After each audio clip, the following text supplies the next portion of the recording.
Assalamualaikum warahmatullahi wabarakatuh. Saat ini sholawat asyil sudah tidak lagi asing di telinga kita. Sholawat asyil ya yang sering dikumandangkan di musola-musola, di masjid-masjid atau di acara-acara perkumpulan terutama di Nahdien. Ya, kita akan mencoba untuk menggali apa sih siapa pengarang dari sholawat tersebut. Ya, ternyata sholawat asyil ini memiliki sejarah panjang sejak zaman salafus sholih. Ya, adanya sholawat asyil ini secara tidak sadar menjadikan sholawat ini lekat di telinga masyarakat umum. Serta ini juga membungkam para pembenci sholawat. Para pembenci sholawat negara orang-orang Wahabi, mereka katanya ikut salafus soleh, tetapi ketika ada sholawat yang dihasilkan dari karyanya salafus soleh, mereka tidak mau mengikuti. Ya, milih-milih aja mereka ini ya, maunya kalau sesuai dengan ide mereka ikuti, kalau nggak sesuai dibuang gitu. Sebagaimana yang disebutkan dalam kitab Al-Kawakibul Mudhi'ah fi sholati ala khairil bariyah, teks sholawat asyil adalah sebagai berikut. Ya Allahumma salli ala sayyidina Muhammad wa ashghilil zalimin bil zalimin. Allahumma salli ala sayyidina Muhammad wa ashghilil zalimin bil zalimin wa akhrijna min bainihim salimin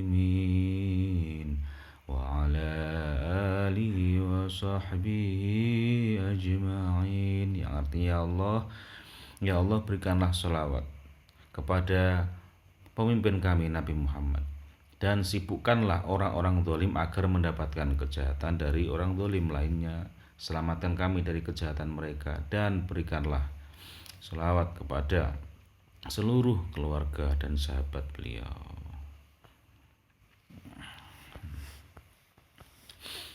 Ya, munculnya sholawat asyil ini berasal jauh ya pada akhir dinasti Bani Umayyah yang berkuasa pada tahun 41 sampai 133 Hijriah atau tahun 661 sampai 750 Masehi, dan awal berdirinya dinasti Abbasiyah. Pergantian tampuk kekuasaan menjadikan kehidupan politik, sosial, bahkan keagamaan terguncang. Ketidakstabilan politik berimbas kekacauan di mana-mana. Pencetus sholawat ini adalah cucu urutan kelima dari Rasulullah Shallallahu Alaihi Wasallam, yaitu Ja'far bin Muhammad bin Ali Zainal Abidin bin Husain bin Ali Al-Murtado, suami dari Fatimah Az-Zahra, putri Rasulullah. Imam Ja'far ini kemudian terkenal dengan Ja'far As-Shadiq. Beliau merupakan induk sanad dari Abu Hanifah, pendiri mazhab Hanafi, dan Imam Malik bin Anas, pendiri mazhab Maliki. Sanad Imam Syafi'i merujuk pula kepada Imam Malik bin Anas. Oleh karenanya, pencipta sholawat ini merupakan induk keilmuan yang legitimate dalam dunia Islam. Selain seorang cucu Rasulullah, Imam Ja'far Shadiq juga orang yang sangat berilmu. Sholawat asyil dahulu tidak terlalu familiar di telinga orang-orang Islam di Indonesia, di Nusantara ini, sampai beberapa waktu belakangan dipopulerkan dan diijazahkan oleh ulama-ulama moderat. Penelusuran tentang sholawat asyil ternyata tertulis dalam kitab Al-Kawakibul Mudhi'ah fi sholati ala khairil bariyah, atau dalam bahasa Indonesia bermakna gemintang gemerlap dalam bersalawat kepada sebaik-baiknya kebaikan, yaitu Rasulullah Shallallahu Alaihi Wasallam. Kitab ini merupakan karya tangan seorang Habib dari tanah Tarim, yaitu Habib Ahmad bin Umar bin Ahmad bin Akil bin Muhammad bin Abdullah bin Umar al-Hinduan al-Balawi. Pengarangnya lebih terkenal dengan nama Habib Ahmad bin Umar al-Hinduan. Habib yang tumbuh besar di Tarim, Yaman, dan juga sering mengunjungi India untuk berdakwah di sana. Habib Ahmad bin Umar al-Hinduan wafat pada tahun 1122 Hijriah dan dimakamkan di Tarim, Yaman.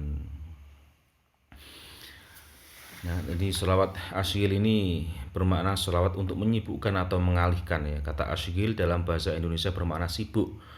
Maksud tujuannya adalah untuk mengalihkan perhatian orang zalim kepada orang zalim juga. Jangan sampai mencidrai orang-orang yang baik. Jadi sesama orang-orang zalim ben sibuk karepe dhewe gitu loh. Supaya jangan sampai orang-orang yang tidak ikut salah itu kemudian direpotkan oleh kezaliman orang zalim. Biarkan sesama orang zalim itu saling bongkar kesalahannya, saling gelut dewi-dewi, ya, itu upah mereka untuk di dunia karena kezalimannya, ya. Maksud tujuannya adalah mengalihkan perhatian orang dolim kepada orang-orang yang dolim juga. Jangan sampai mencederai orang-orang yang baik. Nisbat sholawat ini kepada salah satu wali besar yang merupakan ulama keren, beken di zamannya, Sayyidina Al-Imam Al-Habib Ahmad bin Umar Al-Hinwan Al-Balawi. Sholawat ini sering dibaca oleh para ulama Nusantara dalam berbagai acara istighosah atau doa bersama, serta dibaca oleh masyarakat luas di berbagai masjid, musola, dan majelis taklim. Dengan wasilah perantara sholawat ini, umat Islam selain memohonkan sholawat dan salam atas Nabi Muhammad SAW, keluarga dan sahabatnya, sholawat ini bertujuan meminta kepada Allah agar umat Islam diselamatkan dari kejahatan orang-orang zalim. Wasilah merupakan sebuah kebiasaan dari masa ulama-ulama terdahulu, para salafus soleh, untuk doa segera terkabul. Begitu ya, salafus soleh, ya, orang yang sering-sering mengaku salafus soleh doyan selawatan apa gak, ngakune salafus soleh selawatan gak gelem, ya. Keadaan yang dihadapi oleh penulis selawat ini, Imam Ja'far Shadiq, melatar belakangi penggunaan kata adz-dzalimin bidzalimin karena beliau menjadi incaran banyak orang. Dzurriyyah keturunan Rasulullah SAW memang memegang sebuah peran besar dalam sistem pemerintahan masa itu. Oleh karenanya, Imam Ja'far As-Shadiq memohon pertolongan kepada Allah melalui sholawat asyghil agar terlepas dari jeratan masalah politik yang pelik. Beliau tidak ingin orang-orang yang baik atau masyarakat umum mendapat imbas pertikaian politik para elit kerajaan. Dengan menggunakan redaksi wa akhrijna min bainihim salimin, diharapkan kekacauan segera berlalu dan menyelamatkan orang-orang baik dari kekacauan. Ijazah ulama Nusantara juga berkaitan dengan karakteristik kekacauan masa kini. Panasnya persaingan politik menjadikan keterpecahan dalam masyarakat luas. Insya Allah dengan menggunakan wasilah perantara sholawat asyghil, keterpecahan, kekacauan segera berlalu. Begitu sejarahnya. Begitulah sejarah dari sholawat asyghil. Jadi tidak diragukan lagi ya, khususnya Rasulullah yang kelima saja itu sholawatan, ya. Sholawatan itu juga kaya Wahabi sing gayane sholawatan bid'ah. Lah repot nek kabeh bid'ah-bid'ahno. Penciptaan sholawat asyghil oleh Imam Ja'far Shadiq menemukan momentum dikala kaum muslimin sedang berada dalam suasana yang genting. Imam Ja'far Shadiq yang wafat pada 138 Hijriah merupakan salah seorang tonggak keilmuan dan spiritualitas Islam di awal masa keemasan umat Islam. Dalam pandangan Imam Ja'far Shadiq, kekacauan politik jangan sampai mengganggu proses pelestarian dan pengembangan ilmu pengetahuan. Saat itu ilmu pengetahuan geografi, ilmu pengobatan, astronomi, kimia, sastra mulai berkembang dan diminati, sehingga di setiap kunut beliau menggunakan sholawat asyghil.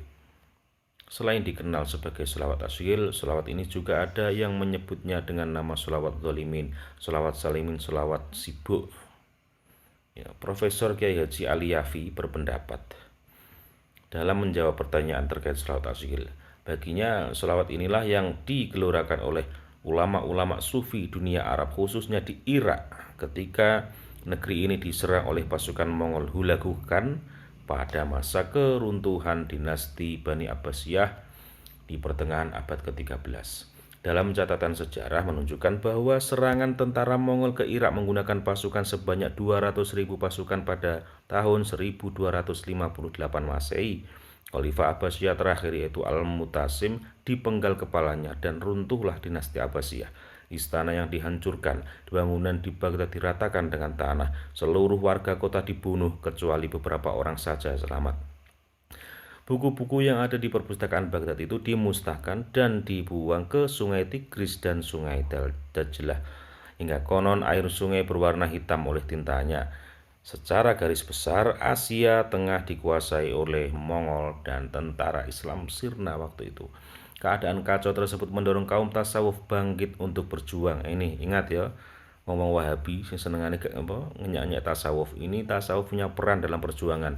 Orang-orang sufi ini mengorganisir kelompok-kelompok gerilyawan dan bersama pasukan kerajaan Mamluk dari Mesir hingga berhasil membendung perluasan kekuasaan Mongol. Mereka berhasil mengalahkan pasukan Mongol dalam pertempuran dahsyat yang dikenal sebagai pertempuran Ain Jalut di Palestina pada 3 September 1260. Dinasti Ilkhan didirikan oleh Hulagu Khan setelah menghancurkan kekhalifahan Islam. Akan tetapi pada masa cucunya Ahmad Taguder yang menjadi raja ketiga dinasti tersebut, ia justru memeluk Islam meski hanya berkuasa selama tahun 1282 sampai 1284.